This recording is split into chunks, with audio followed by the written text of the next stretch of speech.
today we celebrate International Mathematics Day, and for this holiday we prepared a crossword. The answer to a multiplication problem is ready.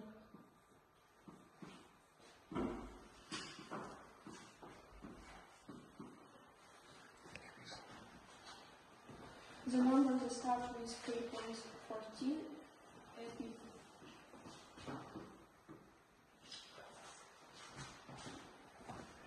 is the result of adding numbers together.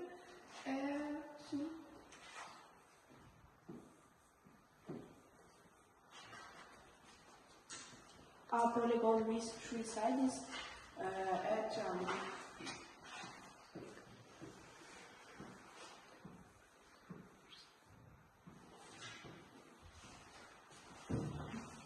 I will form the center of here to its angle. Radius.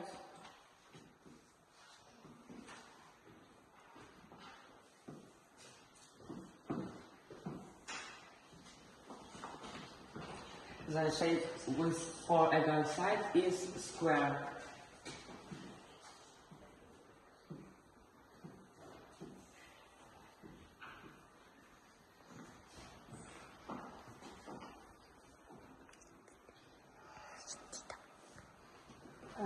The longest side of a right triangle is hypotenuse.